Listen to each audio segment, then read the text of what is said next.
Olá, meus irmãos, meus amigos.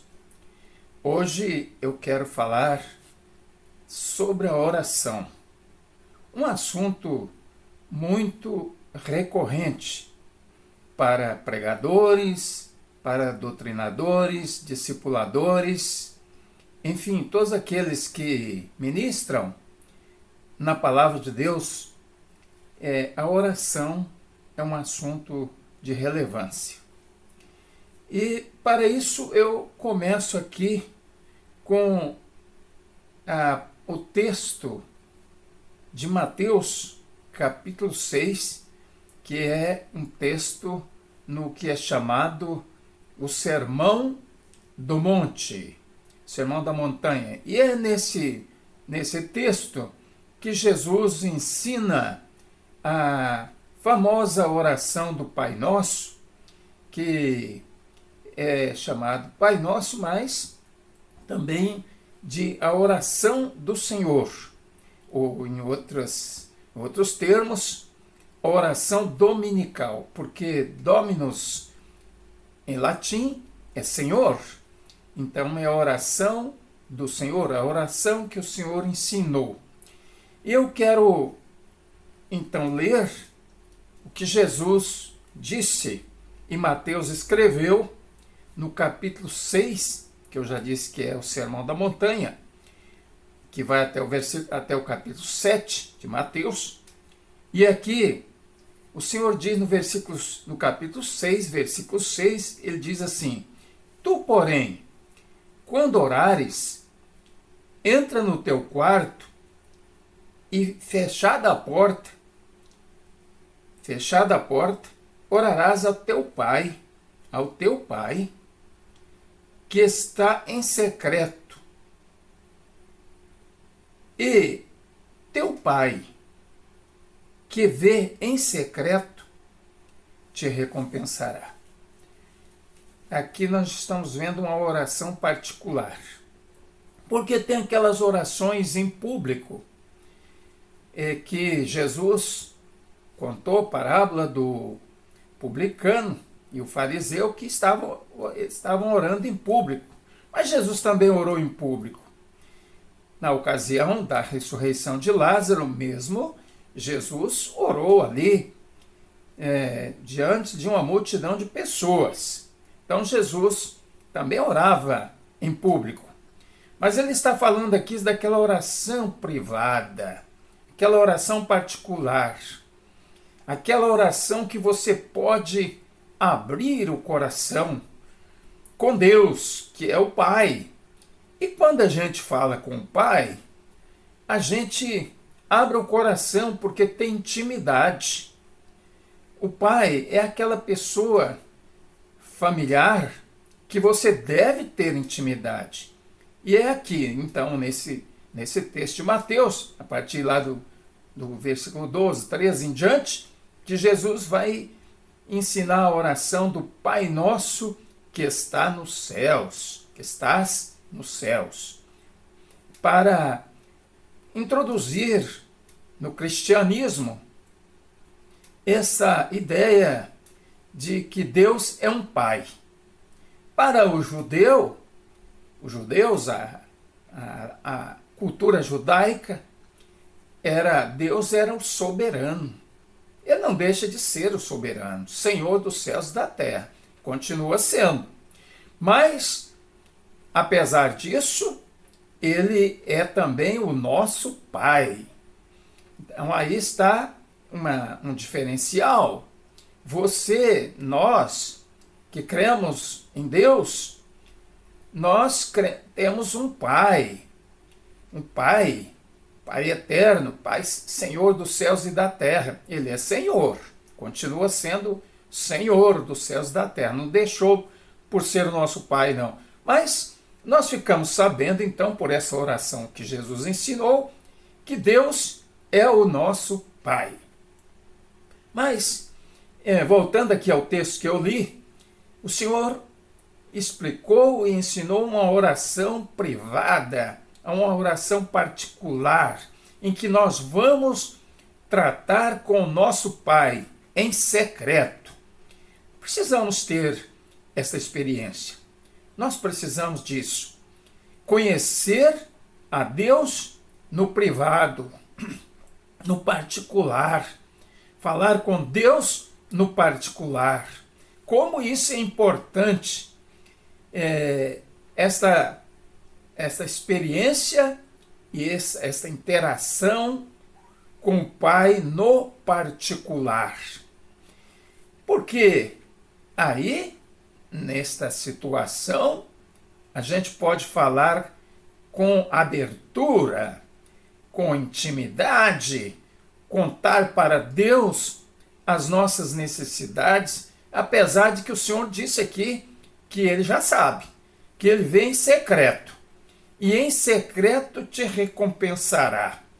Como é profundo essa ideia, essa noção de que Deus vê em secreto. Em secreto.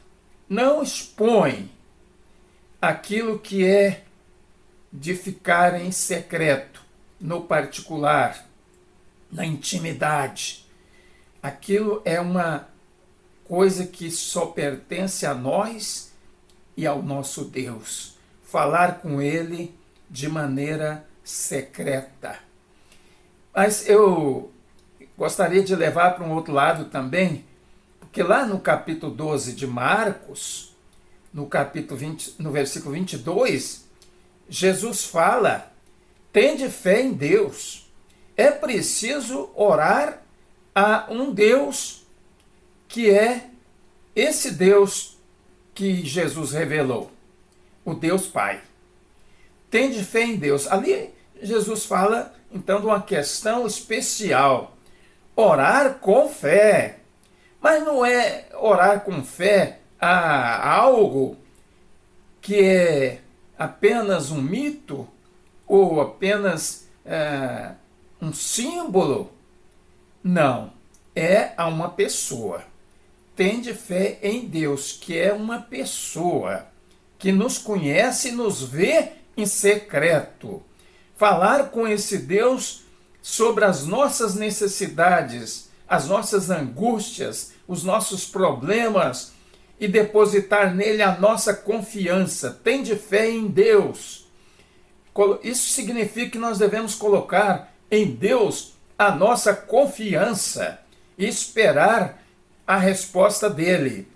Eu tenho crescido nesta convicção de que Deus nos ouve, que Deus nos atende. Agora, é qualquer coisa que Deus vai responder como a gente quer, como a gente deseja? Claro que não. Deus tem os seus propósitos, Deus tem a sua vontade e nós temos a nossa. E nós podemos então pedir ao Pai, que é o nosso Deus, pedir o que desejamos, o que precisamos, sem restrição. Mas Deus vai atender todos os nossos pedidos como nós pedimos e desejamos? Claro que não. Aquilo que estiver no seu propósito, no seu propósito. E Deus sabe o que é o melhor para nós e Deus sabe qual o melhor no seu propósito. E vai nos conceder segundo o seu propósito. Muitas vezes o nosso desejo não é o desejo de Deus. Muitas vezes o propósito de Deus não é o nosso propósito. E aí eu tenho muitas dessas experiências. Coisas que eu imaginava que era o melhor para mim. E Deus falou e fez o contrário daquilo que eu imaginava. E eu aceitei. E eu aceito. Porque quem sou eu para me rebelar ou discutir com o Pai Celestial Soberano, Senhor? Ele sabe. E aqui fica esta lição que Jesus disse aqui. Teu Pai que vem em secreto te recompensará. Ele vê o secreto, inclusive o secreto do coração. Porque Deus conhece o interior, a alma. Deus conhece a mente. das pessoas, as nossas mentes, a nossa alma. E por isso Deus sabe responder também não segundo desejos egoístas, propósitos ou vontades egoístas. Não, Deus tem um propósito maior. Deus conhece muito mais. Deus vê além do que vemos. Por isso devemos nos alegrar e devemos nos submeter ao propósito e à vontade de Deus. Mas eu encerro aqui essa meditação dizendo: Deus vai responder. Deus vai responder. É preciso nós buscarmos. E tem palavra que nos inspira, como é lá no capítulo 18 de Lucas, ali começando no versículo 1, onde Jesus conta a parábola do juiz iníquo e da viúva, que foi até a viúva pobre, que foi até ao juiz iníquo, pedir que ele julgasse a sua causa. Ele não queria julgar, mas ela insistiu e ele julgou. Então a insistência também vale na nossa oração. Insistir na oração, mas aguardar a vontade de Deus, que é mais importante. E Deus, que é amor, que nos ama, certamente Jesus disse: não dará uma cobra no lugar de peixe, não dará uma cobra no lugar de peixe, não vai dar pedra no lugar de pão, porque Deus é amor. Mas vamos insistir, mas sempre nos submetendo à vontade soberana do Senhor. E que Deus abençoe você e que você fique nessa expectativa e nessa fé. Eu oro. Senhor Deus, eu oro pelos meus seguidores, por aqueles que me assistem.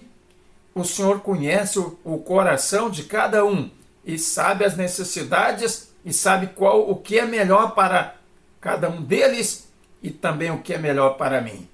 Por isso eu peço, Senhor, tenha misericórdia e atenda às suas orações dentro do seu propósito, do teu propósito e da tua vontade. Nós oramos e sabemos que o Senhor faz o melhor para nós, porque assim já temos experimentado. Em nome de Jesus eu oro e abençoo essas pessoas. Amém.